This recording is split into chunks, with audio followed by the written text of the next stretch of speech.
안녕하세요. 자포의 부동산 경매 필살기 김종성입니다. 오늘은 며칠 전에 대통령께서 국민과의 대화에서 나눴던 이야기 중에 하나가 부동산 가격은 안정화되어 가고 있고, 이런 말씀을 하신 것에 대해서 한번 이야기를 해볼까 합니다. 요즘에 사람들 두세 사람만 모여도 모두 다 부동산 이야기를 합니다. 우리 사람들 중에 부동산이 언제부터 이렇게 화두가 되어 있을까요? 그냥 부동산을 잊고 살면 안 될까요? 언론에서 좀 더 관심을 안 가져주면 어떨까 하는 생각이 들기도 합니다. 그러면 좀 잠잠하지 않을까요? 그런데 언론은 국민의 알 권리를 방치할 수 없기 때문에 어쩔 수 없이 보도하지 않을까, 그런 생각도 합니다. 언론의 의무이기 때문에 그러겠죠. 지난 10월 31일 정부에서는 수도권 교통 대책을 통한 부동산 안정화 대책을 발표를 했습니다. 10월 31일 날, 또 11월 6일 날 조정지역 해체 및 분양가 상한제를 발표했지요. 그리고 며칠 전에 대통령께서 국민과의 대화에서 부동산 가격이 안정화되어 가고 있다라고 이야기를 했습니다. 국민들의 관심 속에서 떠나지 않는 부동산 이야기인 것 같습니다. 이 이야기 속에 결국은 상대적 박탈감을 가진 사람들이 이렇게 부동산을 화두로 이야기하는 것이라 저는 그렇게 생각이 듭니다. 그러다 보니까 며칠 전에 정부에서는 현재 방법으로 부동산 가격을 못 잡는다면 다시 더 강력한 방법을 강구해서 반드시 부동산은 잡겠다라고 이야기를 했죠. 부동산도 잡고 불황하는 경제도 잡으면 얼마나 좋을까요? 그런데 왜 경제 활성화에 대한 대책은 부동산 대책만큼 많이 안 나올까요? 부동산을 잡겠다라고 하는 그런 대책만큼 경제 활성화 대책을 더 많이 내놓으면 훨씬 좋지 않을까요? 국민의 주머니 사정이 좋아지고 미래에 대한 불안함이 없다고 한다면, 그래서 월급을 통해서 저녁이 있는 삶을 살 수만 있다면 이렇게 사람들이 부동산에 대해서 관심을 가질까요? 지금 우리나라는 인구가 상당히 줄어가고 있습니다. 그게 이유가 뭘까요? 어마어마하게 많은 돈을 써가면서 출산 장려 정책을 쓴다 해도 인구가 주는 이유가 무엇일까요? 그것이 젊은 여성들, 결혼 정년기, 결혼을 한 젊은 사람들한테만 탓할 수 있을까요? 그렇지는 않죠. 미래가 불안하기 때문에 결혼을 늦추고, 또 결혼을 한다 하더라도 아이 가지는 것에 대한 미래의 불안함 때문에 그러지 않을까요? 그것 중에 하나가 주택일 수 있지요. 주택일 수 있죠. 노후가 안정되지 않은 불안함 때문에. 사실 여기에 초점을 좀 맞춰야 되지 않을까요? 국민의 삶에 경제적으로 양극화되어 가는 것도 상당히 문제이지만, 사실은 경제가 활성화된다면 많은 것이 극복되지 않을까요? 며칠 전에 제가 유튜브로 광풍이 된 부산 부동산 시장에 대해서 이야기를 했습니다. 아마 그것이 궁금하다면 한번 찾아서 들어보시기 바랍니다. 그러면서 저렇게 광풍이 불다가는 다시 부산 지역에 조정지역으로 편입을 시킨다든지, 또는 분양가 상한제로 지정을 할 수 있다라고 제가 말을 했습니다. 지금 부동산 시장이 활활 불타고 있어요. 부산의 부동산 시장이 조정지역을 해체해버렸죠. 그때 해운대구라 하나라도 빼놨었으면 어땠을까요? 결국은 정부가 불쏘시개 역할을 한 상태에서 이렇게 또다시 추가 대책을 내놓을 걸로 예상이 되기도 합니다. 더군다나 지금 시중에서는 유동자는 너무나 많아서 이 돈이 갈 길을 찾고 있는데 정부에서는 그 출구를 열어준 게 아닌가 그런 생각이 들어요.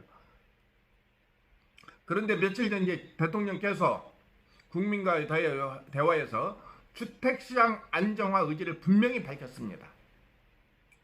결국 여차하면 민간 택지 분양가 상한제 적용 지역을 확대한다든지 아니면 더 강력한 추가 대책을 내놓을지 걱정 반 우려 반이 점쳐지는 것도 저의 생각만일까요? 문 대통령은 부동산 문제를 공개적으로 밝힌 것은 이번이 두 번째라고 합니다. 2017년 취임 100일 기자회견에서 한 번 하고 이번에 두 번째라고 말씀을 했다고 그러네요. 2017년 세제, 그 다음에 금융, 청약제도 등 부동산 투기 억제 정책을 총망라한 파리 대책을 발표한 직후 더 강력한 대책도 주머니 속에 많이 넣어두고 있다라고 말씀을 하셨습니다. 당시 부동산 업계에서는 주머니 속 카드로 보유세가 뭐예요? 재산세와 종합부동산세를 얘기하겠죠. 보유세 강화와 민간 택지 분양가 상한제를 적용하고 또 주택 공급 확대에 대한 것이 아닐까라고 예상을 했는데 그것이 그대로 적용이 됐습니다. 보유세 상당히 재산세 많이 올랐고요. 그 다음에 또 소득세 같은 경우에는 이제 2천만 원 이하 임대소득도 소득세를 징수하게 되고요. 그 다음 종합부동산세도 올리고요. 또 뭐예요? 분양가 상한제를 이제 적용하기도 하고 그 다음에 3기 신도시를 발표를 했죠. 다시 말해서 3기 신도시를 통한 수도권 3만 가구 공급을 말씀드렸고 그 다음에 민간 택지 분양가 상한제를 순차적으로 꺼낼 걸로 예상이 됩니다. 다만 이후 정부는 수차례 대책을 발표할 때마다 집값이 잠깐 주춤하기도 했죠. 그랬는데 주춤하다가 다시 집값이 상승해버리는 효과를 가지고 왔습니다. 파리 대책이 발표하고 난 다음에 많은 사람들은 이제는 집을 팔아야 되겠다 해서 많은 사람들이 집을 샀는데 그 다음에 봄에 집값이 너무나도 올라버렸죠. 하물며 어느 곳에서는 30% 50%까지 집값이 오르는 경향도 있었습니다. 정부에서 2017년 부동산 대책을 발표하고 난 다음에 2018년 그러니까 지금부터 만 2년이 안 됐잖아요. 만 2년이 안 됐는데 예를 들어서 서울 기름등 뉴타운 같은 경우에 6억 초반이었던 것이 지금 10억이 갑니다. 기름 뉴타운 8단지, 6단지 같은 경우에는 6억 초반이었던 것이 지금 9억 후반 10억을 넘어서 버렸어요. 기름 뉴타운 2단지 같은 경우에 5억이 안 간 거였어요. 5억 정도 갔던 것 4억 8천 5억이었던 것이 지금은 호가가 7억 5천으로 지금 나오고 있습니다. 이렇게 2년 만에 어마어마하게 올라버렸어요. 이렇게 정부가 추가 대책을 발표할 때마다 약간은 주춤했다가도 다시 이렇게 폭발하는 이런 양상이 계속 반복되고 있다는 겁니다. 다시 말해서 정부가 발표할 때마다 집값은 계속 주춤했다 올라가고 발표할 때마다 지금은 주춤했다 다시 상승하는 모습을 보이는 것이 문제라는 겁니다. 그래서 시중에서는 정부의 발표가 지역을 찍어주는 것이 아니냐 그렇게 역발상으로 해석을 하는 사람들도 있습니다. 그런데 제가 보기에 꼭 그렇지만은 않습니다. 정부의 부동산 정책은 일관성을 유지하고 있어요. 우리 투자자들은 이 부분에 대해서 깊이 유념해 볼 필요가 있습니다. 최근에 서울시장님도 부동산 시장은 시장에게 맡겨야 한다는 국회의원의 지적에 그러면 시장인 저한테 맡겨주시면 되나요? 이렇게 우스갯소리로 넘기면서 무슨 말을 했냐면 세계 각국의 여러 나라 다 부동산 시장을 시장에만 맡기지 않는다라고 말하면서 강력하게 정책을 반영하겠다고 얘기했습니다. 지금 서울의 재건축을 풀면 부동산은 폭등으로 이어질 것이라면서 계속 수도권의 서울의 주택 공급에 대한 자신감을 비쳤습니다. 그럼 앞으로 나올 부동산 대책 어떤 것이 있을까요? 우리가 그것을 예상해 봐야 되지 않을까요? 두말할 것도 없이 분양가 상한제 지역을 확대하는 것이 아닐까라고 생각해 봅니다. 이미 서울은 27개 동의 핀셋 분양가 상한제 지역을 지정을 해서 묶고 있는데 앞으로 혹여 동작구, 흑석동과 양천구, 목동, 또 경기도 과천 등 집값 상승세가 뚜렷한 곳을 추가로 지정할 수 있지 않을까 그런 생각을 해봅니다. 상대적으로 이번에 풀었던 남양주와 고양시는 그렇게 염려가 안 해도 되지 않을까 그런 생각이 듭니다. 고양시는 지금 상당히 집값이 아직도 헤매고 있죠.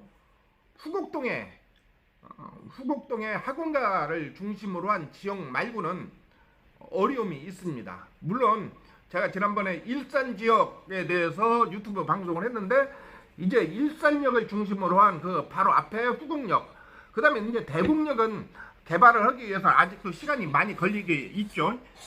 그래서 그쪽 지역은 아직은 좀 바로 이렇게 다시 분양가 상한제를 적용하지 않을 걸로 예상이 되지만 금방 말씀하셨던 것처럼 동작구, 흑석동과 양천구, 목동, 또 경기도 과천은 추가적으로 지정하지 않을까 그런 생각이 듭니다. 두 번째로는요, 정부에서는 자금 조달 전수조사도 강도 높게 진행할 걸로 예상이 됩니다. 얼마 전에 김상조 청와대 정책실장은